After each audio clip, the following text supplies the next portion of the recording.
Greetings, everybody.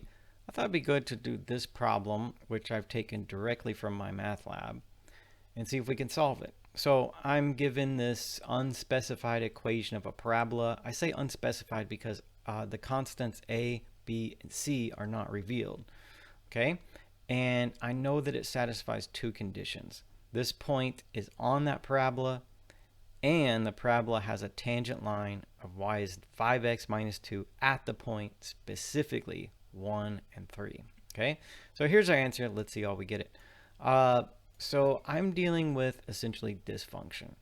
A, b, and c are constants, which I don't know. The variable in this function is x.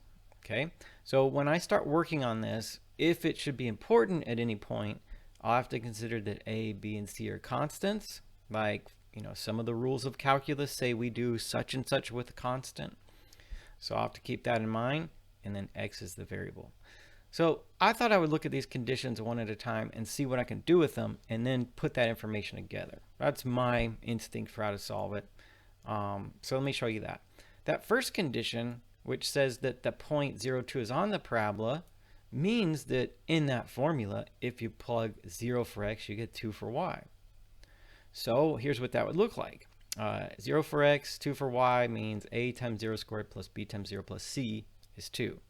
Now, these two terms cancel out with zeros, and I get c is 2. So I get a partial answer that way. I don't know what a and b are yet, but I know that as a partial answer, this function is ax squared plus bx plus 2. Because I just found c is 2. All right. That second condition, which says the parabola has a tangent line of 5x minus 2 at that point 1 and 3, well, that would mean this. F prime 1 is 5. So why is that? Well, the slope of the curve at any point is the same thing as the slope of the tangent line at that point. And the slope of the tangent line is the derivative at that point. So that's why I say if you find the derivative, f prime, at the point where x is 1 from 1, 3, you will get 5, which is the slope of that line you're looking at right there. Okay, that's what this statement says right there. Now, let's work that out, see what we can get. So first of all, if I'm going to tell you f prime of 1 equals 5, I need to find the derivative of f of x. What's the derivative of ax squared plus bx plus 2? Okay, so a is a constant, so the derivative of ax squared is a times 2x. Okay, carry down that plus. The derivative of bx is b. Carry down that plus. The derivative of 2, because it's a constant, is 0. All right, so reduce this a little bit, and it says f prime x is 2ax plus b. All right, so there's your derivative. Now let's put these together. It's supposed to be that f prime of 1 is 5.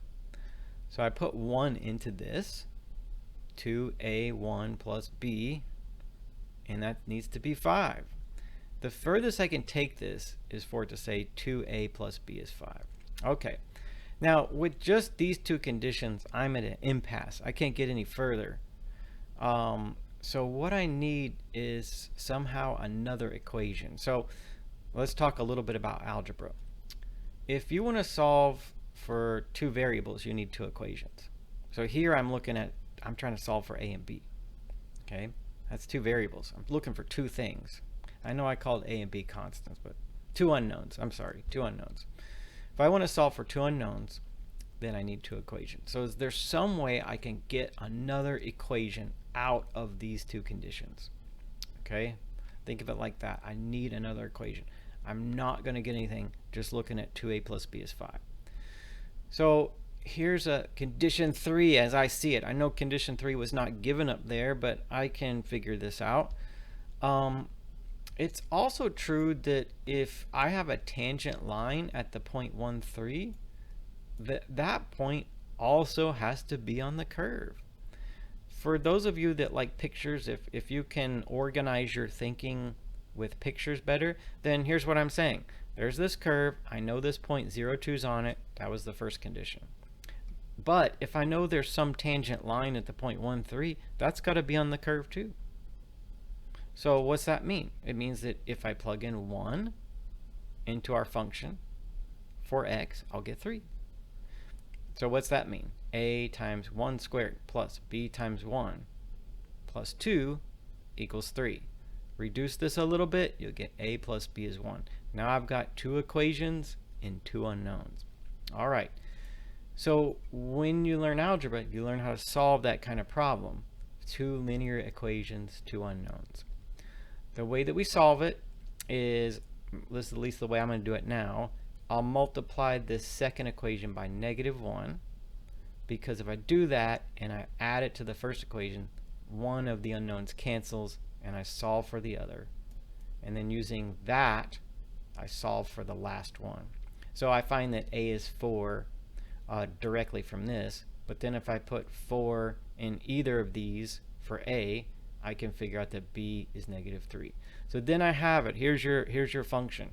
F of x is, let's see, 4x squared minus 3x plus 2, using those numbers that we found. So 4x squared minus 3x plus 2, and that's what you see up here. All right. So for this one, I mean, as is often the case in math, we'll have to read between the lines a little bit.